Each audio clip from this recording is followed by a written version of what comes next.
입니다. 오늘 주신 말씀은 따라합시다. 내 부모를 기쁘게 하라. 내 부모를 기쁘게 하라. 말씀을 가지고 은혜 나누려고 합니다.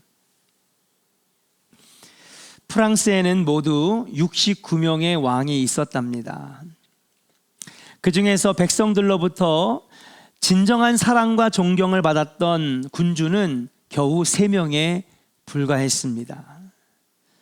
어떤 왕은 부모를 죽이고 자기 형을 죽이고, 어떤 왕은 미쳐서 백성들을 도륙하고, 본이 되지 못하는 왕들이 대부분이었는데 69명 중에 왕 중에 3명은 백성들의 사랑과 존경을 많이 받은 왕이 있었답니다. 생 루이 7세, 앙리 4세가 세 왕입니다. 프랑스의 어느 작가가 왜 이 3명의 왕은 그토록 백성들의 사랑을 받고 존경을 받았을까? 이유를 찾아보니 이 3명의 왕은 백성들의 아픔에 공감할 줄 알았고, 그들의 아픔을 이해했으며 그들의 상처를 싸매어 줄 줄 아는 매력이 있었다는 것입니다. 그런 왕의 모습에 백성들이 감동하고, 그래서 이 백성들이 그 3명의 왕을 그토록 사랑했다는 것이죠. 이렇게 그 3명의 왕들만이 사랑할 줄 알았고, 공감할 줄 알았고, 소통할 줄 알았고, 그들의 상처를 싸매어 줄 수 있는 인간미가 있었던 건 왜일까? 궁금증이 또 생겼어요. 그래서 그들의 역사를 한번 다 뒤져보니 공통적인 사실을 하나 발견했대요. 그게 뭐냐? 바로 그것은 이 3명의 왕만이 어머니와의 정 깊은 대화가 있었다는 것입니다. 66명의 왕은 태어나면 누구의 손에 키워졌을까요? 그쵸, 드라마나 영화 보신 분들은 다 알죠? 태어나면 유모의 손에, 하녀의 손에, 우리나라로 치면은 상궁에게 키워진 거죠. 그런데 이 3명의 왕들의 어머니는 그걸 못하게 한 겁니다. 자녀는 내가 키워야지, 어머니가 키워야지, 내가 키워야지, 당신들은 물러가라고 하고, 힘든 일, 어려운 일, 진자리 마른 자리 다 갈아주고 놀아주고 직접 자기 손으로 이 3명의 왕들을 키웠다는 거예요. 그러니 여러분 어떻겠습니까? 어머니와 얼굴 보는 시간이 다른 왕들보다 훨씬 많았을 것이고, 어머니 손에 키워지니 어머니와 대화하는 시간이 다른 66명의 왕들과는 비교도 안 될 정도로 많았다는 거죠.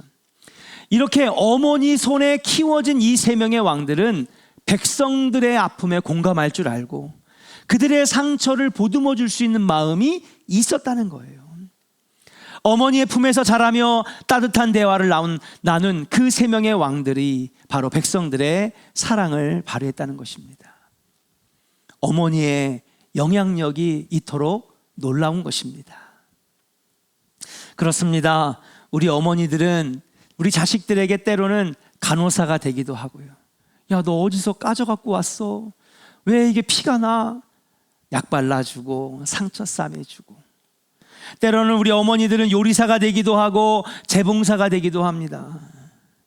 때로는 자식들을 위하여 청소부가 되기도 하시고 미는 자가 되고 동무가 되어주고 말벗이 되어주기도 한다는 거죠.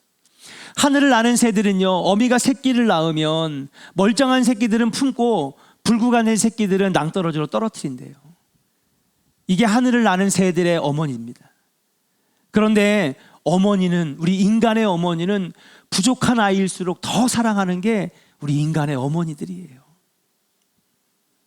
얼마나 감동적이고 감사한 일입니까? 그런 어머니들 손에서 우리가 자랐잖아요. 반면에 어머니는 겉으로 울고 아버지는 속으로 키운다는 말이 있습니다.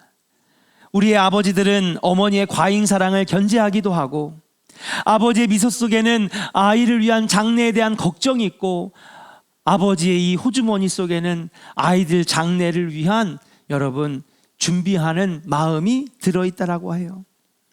아버지의 가슴 속에는 아이에게 훌륭한 모범이 되어야 되겠다고 하는 결단이 있고, 또 때로는 훌륭한 모범이 되지 못하면 어떡하나 여러분 가책도 있는, 그래서 아버지의 심장 속에는 좀 더 좋은 아버지가 되려고 하는 결심이 있다라고 말을 하고 있습니다. 그래서 아버지는 속으로 울고 겉으로 위로하는 자다. 겉으로는 무뚝뚝하고, 그렇죠? 겉으로는 표현 잘 못하고, 겉으로는 말을 잘 못해도 속으로는 자식 걱정을 깊게 하는 분들이 바로 우리의 아버지들이라는 사실. 그래서 여러분, 이 아버지란 존재는 살아있을 때는 잘 느껴지지 않는데 돌아가시면 그렇게 생각이 나는, 두고두고 기억이 나는 존재가 아마 아버지가 아닐까. 저도 교인들에게 몇 명에게 그런 얘기를 했어요. 요즘에 그렇게 돌아가신 아버님이 요즘 이렇게 생각이 많이 난다고. 굉장히 엄하셨습니다. 그래서 지난주에도 제가 그 얘기를 했어요. 그래도 목회자들만 야단쳤지 성도들은 야단 안 치지 않았냐 그랬더니, 아니에요, 성도들도 얼마나 야단 맞았는데요. 겉으로는 얼마나 무서운지 오금이 저릴 정도로. 근데 내가 그랬어요. 그런 분하고 나는 평생 같이 살았어요. 그 말에 위로받으시기를 바랍니다. 내가 그랬더니,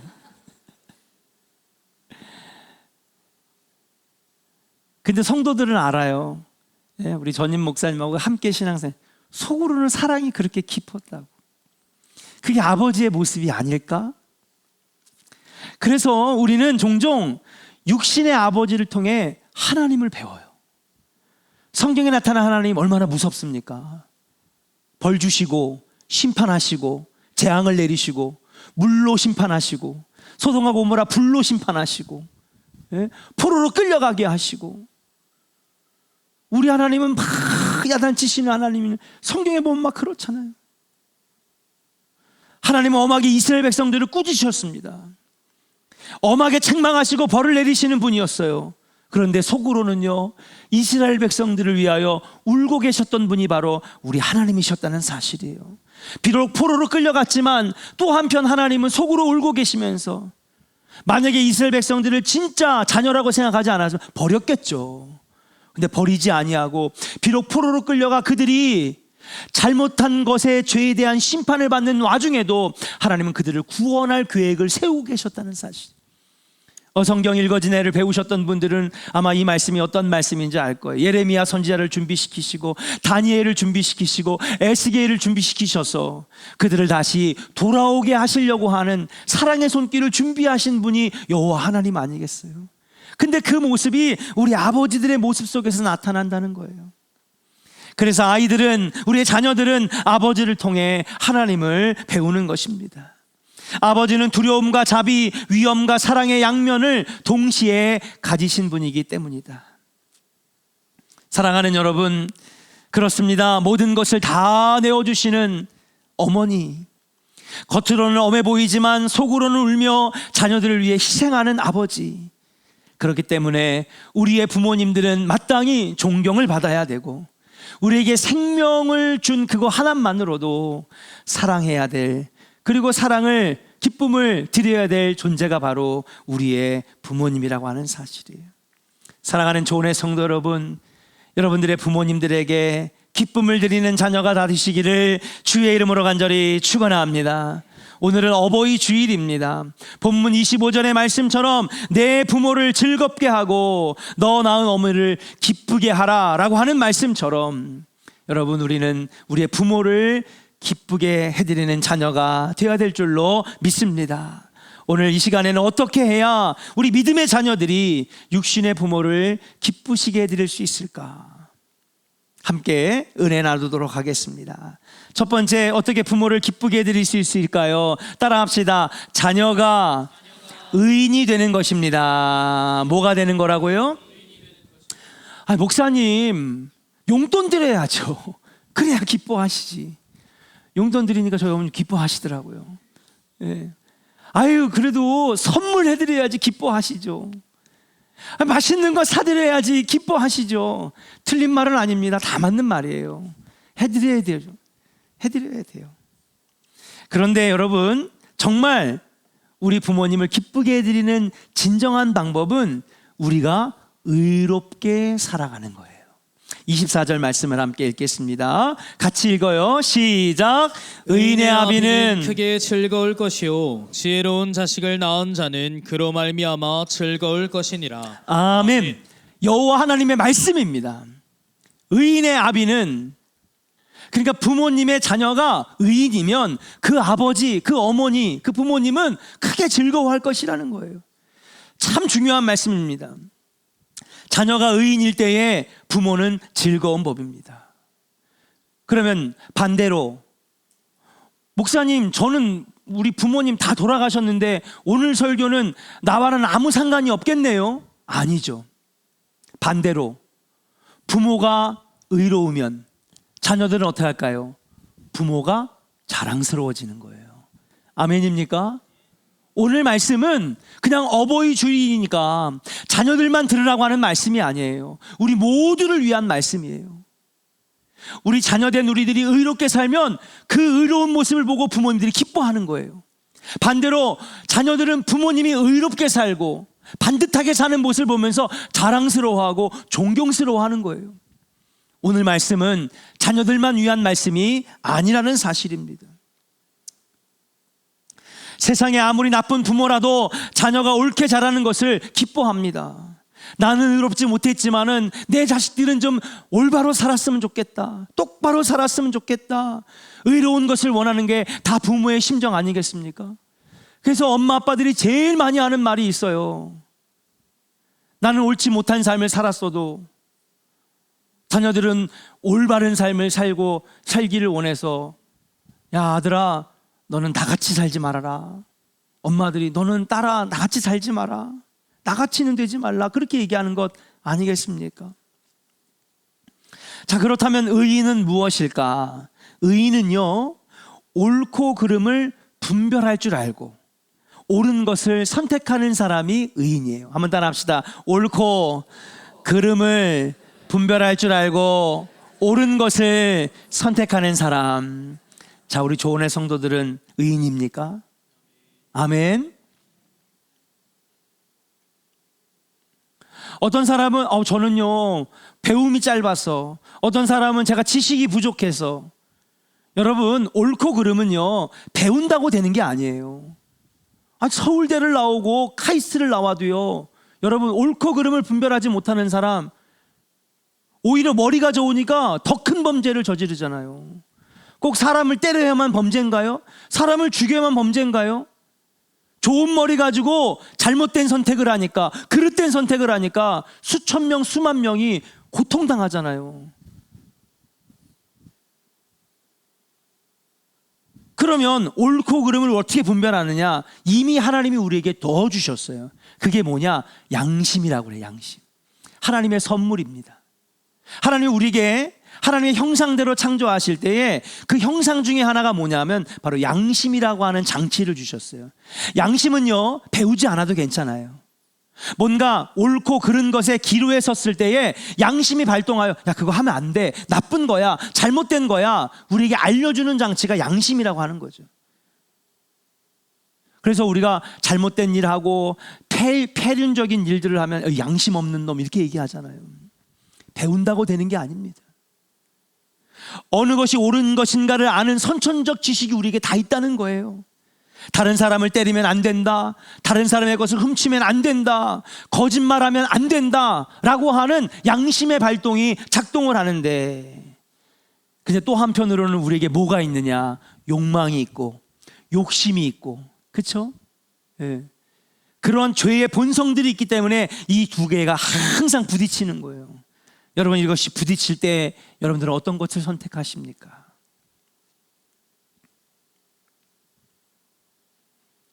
의로운 세상은 의로운 자가 잘 되는 사회입니다.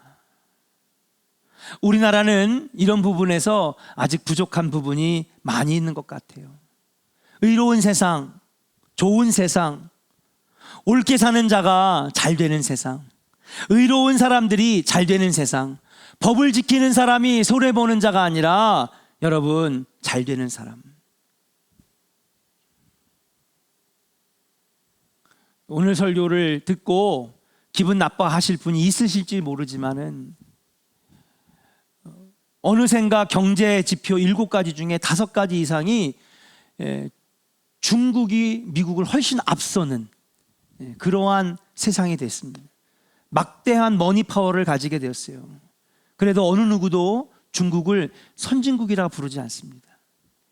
왜일까요? 옳고 그름이 결여되어 있기 때문에 그래요. 중국에 선교를 갔는데 어느 날 하루 한시 18억 명의 인터넷을 다 마비시켜 버리더라고요. 누가 했냐? 정부가 한 거예요. 왜? 옳은 것이 드러나는 것을 퍼뜨리지 못하게 하려고. 그래서 구글이라고 하는 회사는 중국에 진출했다. 우리 다 구글, 모든 컴퓨터, 모든 핸드폰에 다 구글이 설치되어 있는데 중국은 구글이 중국에서 쫓겨났어요. 왜 이걸 내보내지 못하게 하느냐? 왜 정당한 얘기를 못 쓰게 하느냐? 안 된다고. 왜? 정권을 유지해야 되니까. 기사가 하루에도 수백 개가 그냥 순식간에 내려갑니다. 왜? 올바르고 의로운 건 드러나면 안 되니까. 아무리 잘 살고 앞으로도 훨씬 더 많이 잘 살고 훨씬 돈 많이 벌어도 여러분 의롭게 되지 못하면 그 사회를 선진국이라고 부르지 않는 것이에요. 이런 사회는 고등사회가 아닙니다. 삶의 가치가 떨어진 사회입니다. 힘이나 돈이나 지위가 의로 변질된 사회는 선진국이라고 말할 수가 없는 거예요.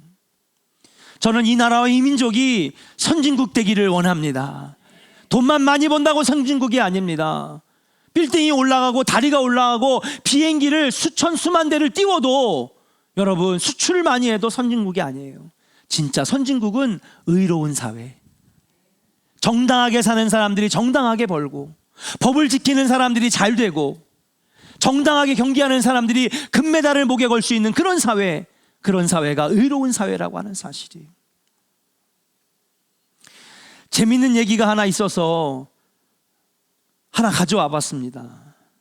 한 해에 대한항공에서 없어지는 기내 담요가 25만 장. 한 장이 10,000원이에요. 그 25만 장이면 얼마나 큰 돈입니까? 매년마다 25만 장의 담요가 사라진다는 거예요. 아시아나도 기내 담요가 15%가 없어진다고 합니다. 담요값만 해도 상당하겠죠. 그래서 이걸 조사한 사람들이 도대체 이걸 왜 가져갈까? 설문조사를 했습니다. 1위가 뭔지 아십니까? 화투 칠 때 쫙쫙 달라붙어가지고 화투 칠 때 그러고 보니까 제가 비행기에서 덮어보니까 좋더라고요. 예? 소재가 좋더라고. 화투를 칠 줄은 모르지만은 2위는 캠핑 갈 때 가져가려고. 옛날에 어디 목욕탕인가 어딘데 없는 거예요. 그래서 제가 목욕탕 주인에게 이걸 왜 안 갖다 놓으세요? 예? 여기에는 있는데 왜 여기는 안 갖다 놓는 거 했더니 하도 사람들이 가져가가지고. 뭘 가져가는 건데? 수건. 지금도 여탕에는 수건 안 나요? 이젠 놓쳐? 예? 센서를 달아놔요? 센서를 달았는데 사이가 좋아졌네. 왜 안 갖다 놓는다 했더니 집에 가서 안 갖다 놓는데. 어떤 사람은 그렇게 얘기할 거예요. 아니 그 담요 한 장 가지고 뭘 그렇게 유난을 떠냐고 말이야. 그까짓 거 그 수건 하나 비누 하나 그거 뭐 그렇게 대단한 거라고. 여러분 잘 생각해 보세요. 그런 작은 것부터 하나 옳고 그름을 분간해내지 못하잖아요. 그럼 더 큰 일 앞에서는 옳고 그름을 판단하지 못하는 거예요. 작은 것에부터 옳은 자가 큰 일에서도 옳게 여러분 여겨지는 것인 줄로 믿습니다. 우리 생각이 달라져야 되는 거예요. 우리 부모들도 반성해야 됩니다. 왜인지 아십니까? 무엇이 옳고 그른 것인지, 무엇이 의로운 것인지 자녀들에게 잘 가르쳐야 되는데 그걸 가르치지 못하니까 여러분 계속해서 우리 사회가 의로운 사회가 아니라 불행한 사회가 되는 거예요.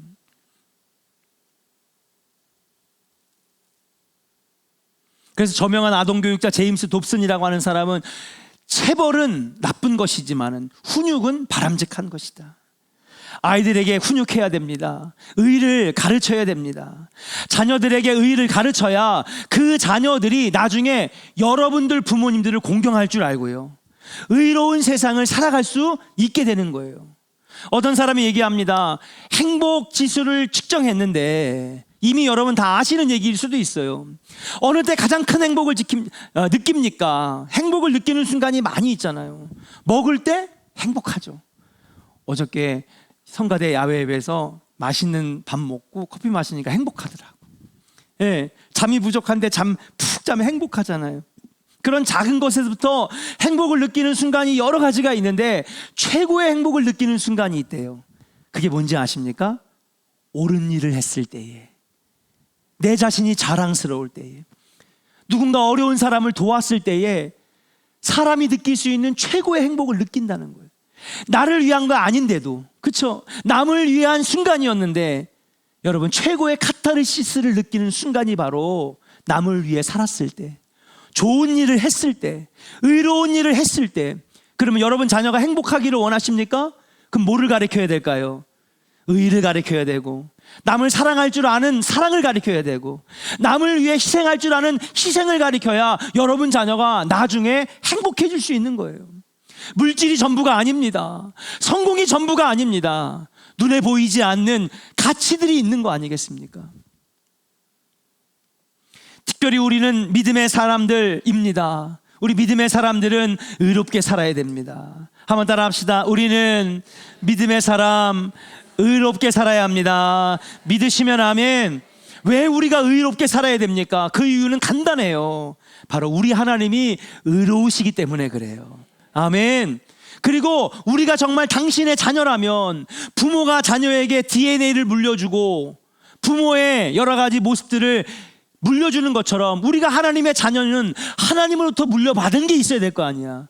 그게 하나님의 형상인데, 그 하나님의 형상이 뭐예요? 양심이고 의로움이고 거룩함이고. 그래서 아까 레위기 19장을 제가 예배 시작할 때 얘기했잖아요. 너희는 거룩하라. 너희 하나님이 거룩하시기 때문이라. 너희는 의로워라. 너희 하나님이 의로우시기 때문이라. 우리가 진정 하나님의 자녀, 구원의 백성이라고 한다면 하나님의 형상을 받은 사람이 되어야 될 거 아니에요.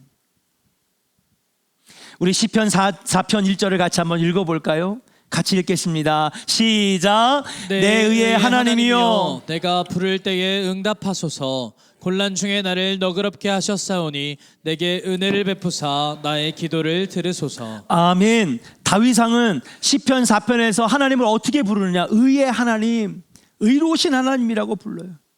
의롭게 살아야 하나님의 형상을 입은 사람입니다. 의롭게 살아야 사람답게 살아가는 사람이라고 하는 거죠. 그렇게 볼 때에 의로운 삶을 살아가는 자녀를 보면 얼마나 기쁘겠습니까? 창세기 6장 9절에 보니까 노아는 의인이요 당대의 완전한 자라, 그렇게 기록하고 있어요. 노아가 의로운 사람이 되니까 그의 아들과 그리고 며느리들, 자녀들 7명이 여러분 구원을 받았고요, 새로운 땅에서 새 출발을 할 수 있었고 복이 있는 가정이 되었는 줄로 믿습니다. 의인은 결국 하나님의 은혜로 말미암아 가능한 것이에요. 우리 자녀가 은혜를 입어야 의인으로 살 수 있는 것입니다. 부모가 의인이면 자녀에게 구원의 혜택을 주고요, 자녀가 의인이면 부모에게 기쁨을 주게 되는 거예요. 이렇게 의인의 삶은 복된 삶인 줄로 믿습니다. 사랑하는 조은의 성도 여러분, 육의 부모님 앞에서도 의롭게 사시고 영의 아버지 앞에서도 의로운 자가 되어서 여러분 노아가 받았던 귀한 축복, 다윗이 받았던 귀한 축복 여러분 받는 조은의 성도들 되기를 주의 이름으로 간절히 축원합니다. 우리 옆 사람에게 축복합시다. 의로운 자가 되어 부모님을 기쁘게 해드리는 성도가 됩시다. 할렐루야. 반드시 노아처럼 구원의 복을, 다윗처럼 대대손손 가문의 복을 누리게 된다는 사실이에요. 두 번째로 우리가 부모님을 어떻게 기쁘게 해드릴 수 있을까? 따라합시다. 자녀가 지혜롭게 되는 것입니다. 자, 24절 다시 한번 같이 읽어요. 24절입니다. 시작. 의인의 아비는 크게 즐거울 것이요. 지혜로운 자식을 낳은 자는 그로 말미암아 즐거울 것이니라. 네, 지혜로운 자식을 낳는 자는 그로 말미암아 즐거울 것이라는 거예요. 지혜로운 자녀는 부모에게 기쁨이 됩니다. 자녀들이 분별력을 가지고 자라야 부모가 즐거워하는 것이죠. 지혜라는 말, 여러분, 분별력이죠. 의인으로 다 살고 싶어요. 근데 의로운 것을 선택하는 건 지혜가 있어야 의로움을 선택할 수 있는 거죠. 올바른 것을. 그럼 지혜의 반대말은 무엇일까? 오늘 정말 하고 싶은 얘기는 이 얘기예요. 지혜의 반대말. 자, 지혜롭다 반대말 뭘까요? 어리석다. 그렇죠. 어우, 성가대가 어저께 산에서 맑은 공기를 마시고 오셔서 그런지 대답이 오늘 빨라요. 지혜롭다의 반대말은 어리석다는 말이죠. 어리석다는 말을 영어로 absurd라고 해요. absurd라고 하는 말은 라틴어의 sordus라고 하는 말에서 가져왔는데, 여러분 이 영어, 독일어, 스페인어, 네덜란드, 독일어, 이게 다 근원이 라틴어예요.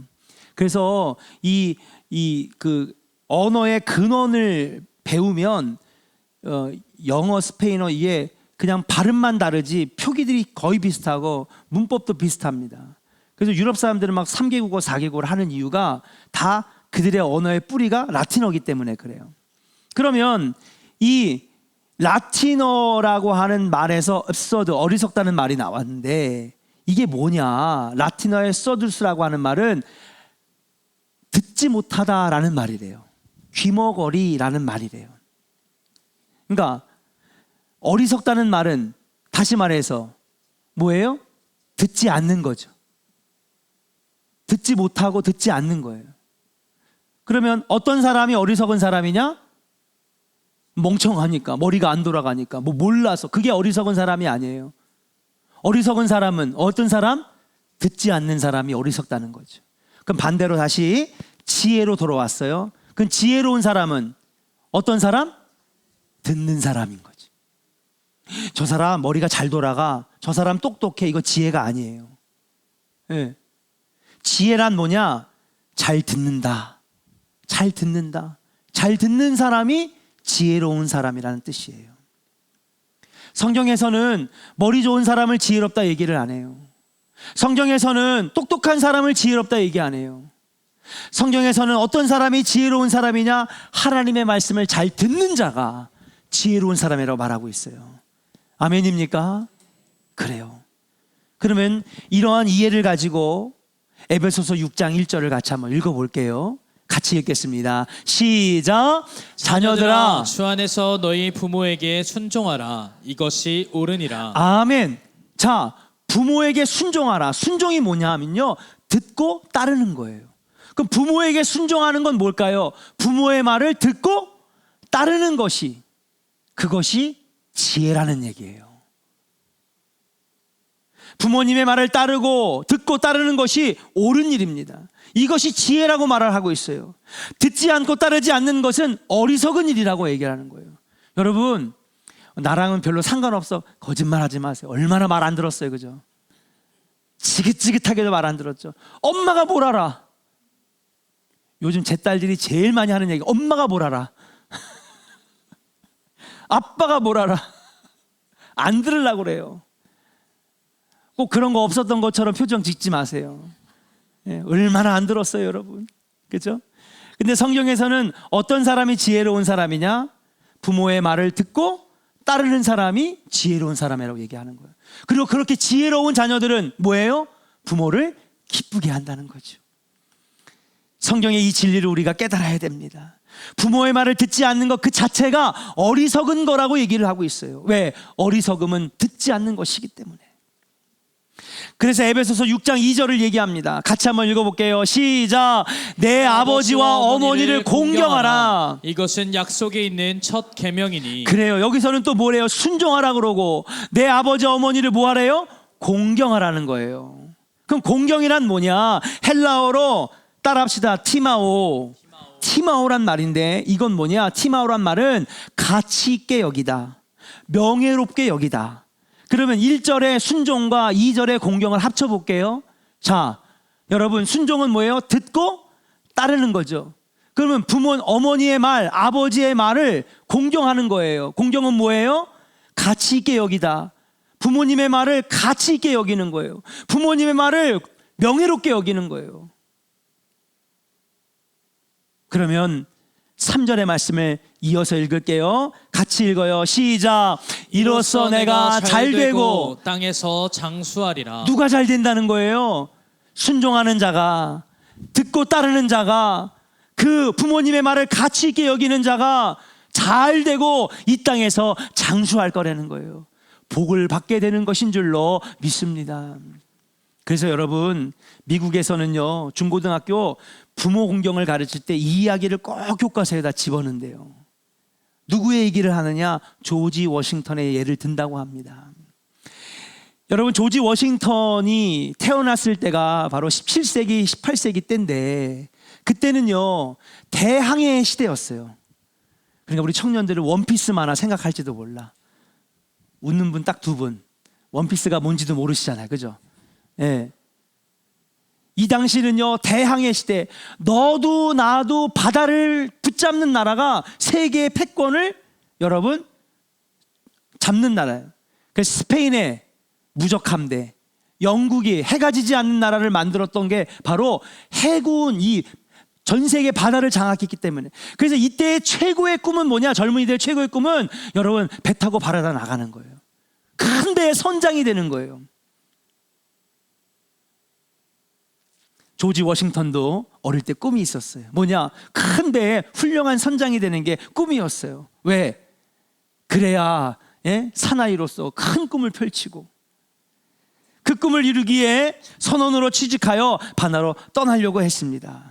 이제 어머니에게 작별 인사를 하라고 해요. 보통 여러분 15, 16 되면은 배를 타기 시작했으니까 이 어린 조지 워싱턴이 어머니에게 저도 이제 다 컸으니까 바다로 나가서 경험을 쌓고 나중에 훌륭한 선장이 되겠습니다. 그랬더니 어머니가 조지 워싱턴의 손을 딱 잡고, 아들아, 안 가면 안 되겠니? 엄마의 마음은 네가 안 가면 좋겠다.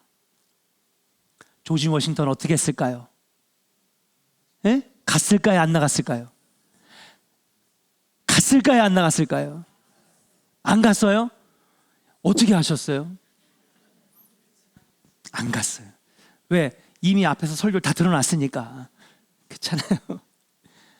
조지 워싱턴이 얘기를 합니다. 내가 오랫동안 꿈을 꾸었지만은 어머니의 만류에 마음이 돌아섰습니다.